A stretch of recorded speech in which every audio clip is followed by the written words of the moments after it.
Good morning, folks. It's Diamond with the Oppenheimer Ranch Project, Magnetic Reversal News, and Shinrin Yoku, bringing you a grand solar minimum update, the first in over a month and a half on Oppenheimer Ranch Project, Sunday, January 2nd, noontime, 2022, second day of the new year. And it's looking like, well, the big story, the first snow of winter is coming for parts of the U.S., South and Mid Atlantic.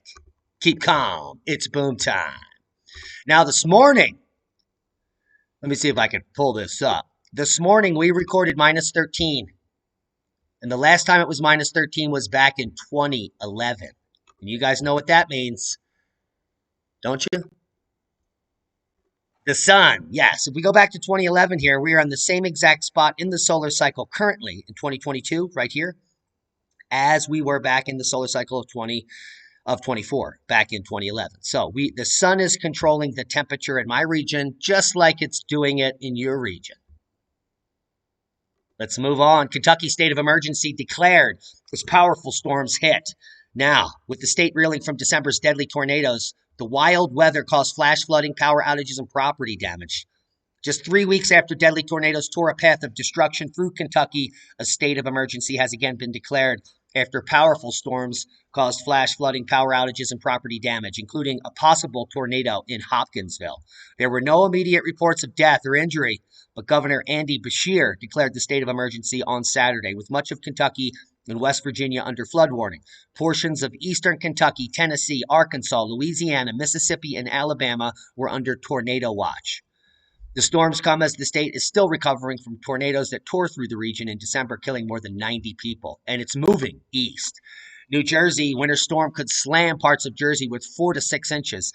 This is in South Jersey near Cape May, a rare spot to get snow. In recent years, it's North Jersey that gets most of the snow, or Central Jersey. Sometimes they call Tom's River South Jersey, but in this case, Atlantic City South for the biggest totals. So heads up in Jersey. Here is the last 48 hours of snow.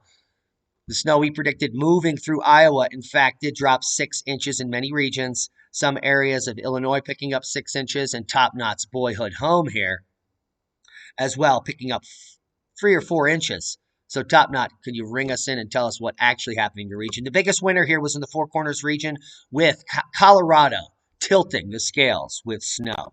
Ho, ho. Let's check out the GFS model for the entire country before we get to that storm, and we'll just walk it through here. Here is your Monday. Where did Sunday go? There it is. So Sunday, we're going to see a little bit of that snow pickup in Tennessee moving east as the storm develops. There it moves. A little bit of lingering snow in the northern and higher elevations of New England, including Vermont, New Hampshire, and New York State, as well as northern PA. Ohio could be seeing some lake effect snow, but a big event moving up, coming in the northwest, bringing heavy snow to the northwest as this clipper moves east here, dumping almost a foot of snow through the Delmarva, Washington, D.C., Virginia, up into South Jersey. Let's look at the CMC model, which is going to give us a bit better, higher resolution on the snowfall. Here is Monday. That storm is going to be moving through with heavy snow in the mountains by Monday afternoon. By noontime tomorrow, that most of the snow will be in place in the high elevations of the Appalachians, all the way down through the Tennessee-Virginia state line. And there could be some snow in northern, is it possible, Alabama, as well as North Georgia. But all of Tennessee could pick up a little snow, a little bit in Kentucky, southern West Virginia, and northern Virginia.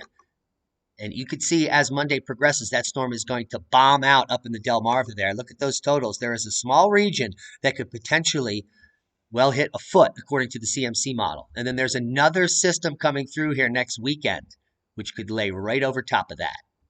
So that's what the models are saying. We have another system right here. Let's see what that does. Boom. That hits Kentucky. Getting pretty plucky. Kentucky, West Virginia, and maybe Pennsylvania. And we could see that system right here. Actually, the GFS doesn't pick up much on that, just a little flinch. But what we should be looking at here is the Northwest, with some of these totals in Washington State could be 8, 10 feet over the next week. This is just out till January 12th. And most of that snow up in the Northwest will fall through January 8th, which is just in the next 6 days. So heads up to the Northwest for avalanche warnings in Idaho, Washington, and Oregon, as well as check a look at Northwest Wyoming. So they could be picking up some heavy totals. Lake effect snow in Michigan, and, well, the whole northern tier as the entire country goes into cold mode by Thursday of this week. So, big heads up on the system. We'll keep a close eye on it for you. The snow will start falling in Virginia Monday afternoon. And then all day Monday, that's going to be your fun day all the way through South Jersey. So, heads up there. Quick hitting mid Atlantic storm. Northwest, very inclement. A system will quickly develop today across the south and southeast with severe thunderstorms before becoming a winter storm late tonight into Monday from the southern Appalachians into the mid-Atlantic. This would be the first snowfall of the season for many. Meanwhile, in the northwest, it will be extremely wet and inclement this weekend with heavy rain, possibly excessive mountain snow. Winter storm watches and warnings in place for Idaho, Washington, northern California, all of Oregon, South Texas, the nexus of the Schmexus, as well as Louisiana, picking up some of those freeze warnings and HARS freeze warnings, as well as red flag warnings. So heads up in those regions. And then winter storm watches and warnings throughout the southeast. Simply click on your county for updates from your local resource. Now, have you heard it rained fish over Texas this week? This is not a conspiracy theory. This is actual fish raining down on Texas. It was raining fish in East Texas, but it's nothing out of the ordinary, says CNN. Earlier this week, residents of Texarkana reported small fish falling from the sky in what seemed like an epical weather event. The reality was more mundane. The swimmers, many of them palm size, were likely picked up by a waterspout and dropped back down to earth as it lost momentum, the city told residents. And in fact, fish showers are an example of animal rain, the city explained. And while it's uncommon, it can happen when the weather is just right and the fish are just light enough. That is insane. And a boom to knowledge. Proper prior planning prevents fistball performance in a dystopian world where you got to come over to Oppenheimer Ranch Project to get the facts. We thank you to all of our subscribers, our one-time donors, our Patreons, the people that share this video. Happy New Year. We love you. That's a boom.